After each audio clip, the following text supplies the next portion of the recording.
It is February 9th now here already, Valentine's Day week. Just around the corner. Lisa and Lydia with you here today. Husbands. Yeah. Boyfriends. The countdown's on. Make sure you get the flowers Don't ordered, forget. buy the chocolates, all that good stuff. So thanks for joining us for this Facebook Live. Of course, we're live here every weekday morning, but it stays on your feed throughout the day, so you can watch it whenever it works best for you, or listen to it as a podcast. Just go to inform.com/podcast and look for the Inform Minute. Okay, temperature-wise, it's awesome today. Yeah, totally. I kept saying it's going to be kind of a quiet day, but you do have some stuff on the radar, so Right. it could be a little something. Quiet stuff, though. Okay. Yeah, just these like little spits of mist or drizzle, maybe a couple of sprinkles. Colder spots, maybe a flurry. All very light and unorganized. Nuisance is kind of what I like to call it. Might be enough to have to turn on the windshield wiper, or just enough to kind of give you that damp feel. Couple peaks of sunshine in spots this morning. I think we go mostly overcast by this afternoon. So a pretty gray, almost dreary Monday. Yeah. But good temperatures. Yeah. So I guess you win one department. Temperatures mid to upper 30s by this afternoon. A couple spots close to 40. Not bad. Average high today is 21, so that's a good handful of degrees above average. Tomorrow a little bit cooler. We're closer to 30, few flurries in the morning, and then a little more sunshine by the afternoon. More sun even so for your Wednesday, back into the mid-30s. I think we do a little melting on Wednesday. Thursday morning, there's a chance for some flurries, maybe a little bit of light snow, maybe a mix. I think mainly south central to southeastern North Dakota, so probably missing Fargo, but we're still a few days out, so we'll watch the track of that closely.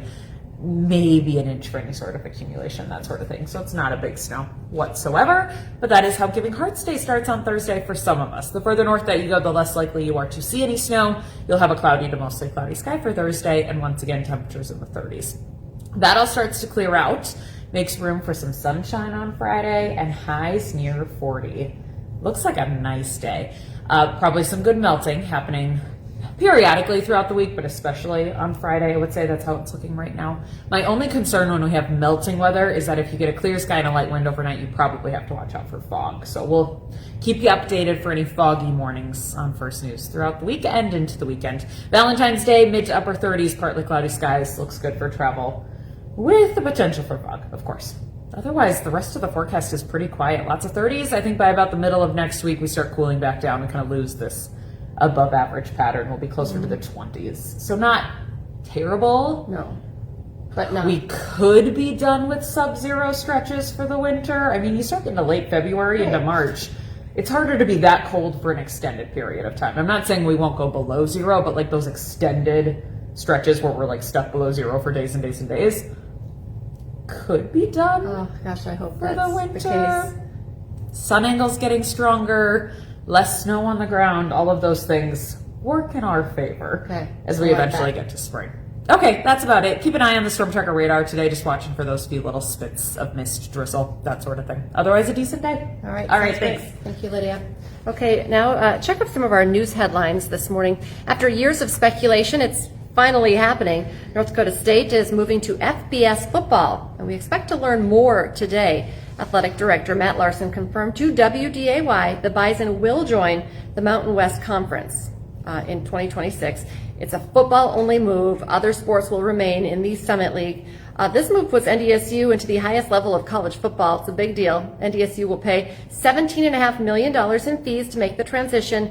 Sources say the Bison could be ready for college football playoff eligibility by 2028. A news conference is scheduled for 2 this afternoon. We have a lot of questions. You have a lot of questions. We're going to be streaming that news conference live on WDAY Extra and also streaming it on inforum.com. So join us for that. And throughout the day on all of our newscasts on WDAY, we'll be breaking down what we're learning today. So big story there.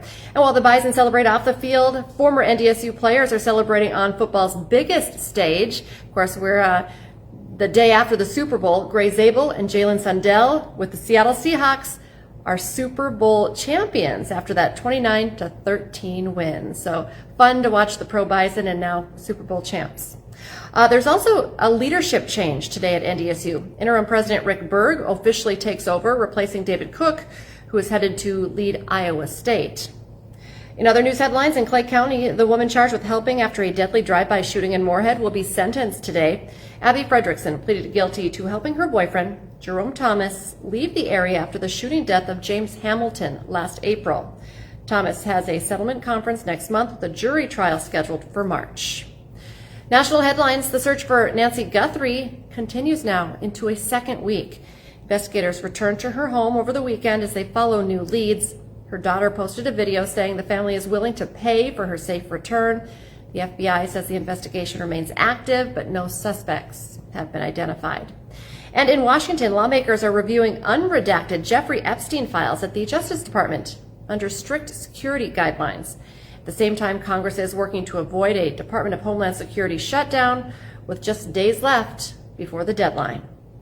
Back to Sports Hot Mic with Don Mizzo, of course, coming up here live from 9 to 11. Today, Don's going to be kind of breaking down the next steps for the Bison as they get ready for the 2026 season, moving to the FBS. Don will discuss about 100 different questions he says he has for today's show. Hot Mic is live from 9 to 11 on WDAY Extra and streaming on Inforum.com.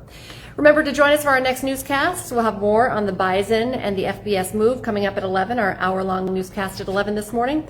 And then we have you covered 4, 5, 6, 9, and 10 tonight. And we'll be back tomorrow morning with more First News. Have a great day, everyone.